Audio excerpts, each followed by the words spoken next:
DM이 왔습니다. 첫 번째 DM 열어보죠. 축구 선수 손흥민의 아이를 임신했다며 3억 원을 받아내고 연인과 공모해 추가로 돈을 뜯으려던 여성, 결국 징역형을 선고받았다는 내용입니다. 이 여성과 함께 손흥민 씨를 협박한 남성 역시 징역형을 피하진 못했다는 소식이네요.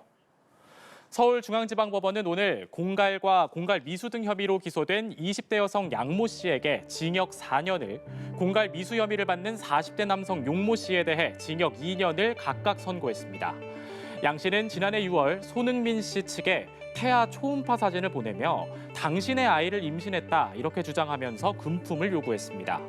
이에 손흥민 씨 측은 양 씨에게 3억 원을 줬는데요. 받은 돈을 사치품에 소비하며 탕진한 양 씨.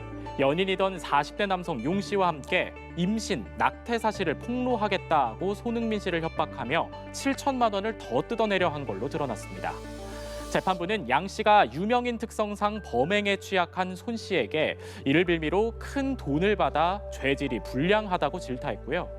용 씨에 대해선 단순 협박을 넘어서 손흥민 선수가 유명인인 점을 이용해 언론에 알리는 등 실행에 나아갔다며 실형 선고 이유를 밝혔습니다. 결국 인과응보의 결말을 맞았네요. 네, 두 번째 DM 열어보겠습니다. 도로에서 위급한 환자를 태운 구급차를 만나면 길터주기에 동참하는 문화, 이제는 정착이 됐죠. 하지만 이런 따뜻한 마음을 무시하고 직원 출퇴근에 이용하거나 또 요금을 과다 청구한 일부 사설 구급차 업체들이 적발됐다는 내용입니다. 응급 환자인 줄 알고 길을 터준 시민들의 배려를 무시하는 처사가 아닐까요? 보건복지부가 전국 지방자치단체와 함께 지난 7월부터 9월 사이 민간 이송업체 147곳의 구급차 운행 내역을 전수조사한 결과 88개 업체에서 94건의 위반 사항이 나타났습니다. 우선 11개 업체에서 구급차를 직원 출퇴근에 사용한 게 적발됐는데요. 구급차는 긴급 자동차에 포함돼서 여러 특례를 받습니다. 통행에 대한 특례는 물론이고 사고가 났을 때 운전자 처벌 감면과 또 속도 위반으로 걸려도 범칙금이나 과태료를 면제받기도 하는데요. 이런 특례, 당연히 환자를 빠르게 의료기관으로 옮겨 소중한 생명을 살리란 뜻이겠죠. 편하게 출퇴근하려고 이런 특례를 악용하면 신뢰는 당연히 추락하고 아름다운 길터주기 문화도 사라질 수밖에 없을 겁니다. 네, 마지막 DM도 한번 열어보겠습니다. 택배 배송이 일상화된 요즘 아파트 엘리베이터에서 손수레를 사용하는 택배 노동자들 쉽게 볼 수 있죠. 그런데 한 아파트에서 이 손수레를 금지한다는 안내문이 붙어 갑론을박이 벌어지고 있다는 내용입니다.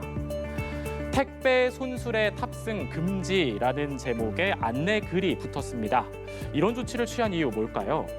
손수레 사용으로 승강기 바닥에 망가지고 있으니 승강기에서 손수레 사용을 금지한다, 이런 내용입니다. 온라인에선 찬반 논란이 벌어졌습니다. 일부 누리꾼은 승강기 보수 비용이 만만치 않다, 이런 의견을 내기도 했고요. 또 문 앞까지 배송해주는 분들에 대한 갑질이다, 이런 과도한 대응이라는 의견이 맞서기도 했습니다. 손수레 사용을 주의해달라 이런 당부를 넘어서 탑승 자체를 금지한다는 안내문에 대한 갑론을박, 여러분은 어떻게 생각하시나요? 오늘의 DM 이렇게 답장드립니다. 남의 유명세를 악용한 손쉬운 돈벌이, 달콤한 유혹의 대가는 혹독한 처벌일 뿐입니다.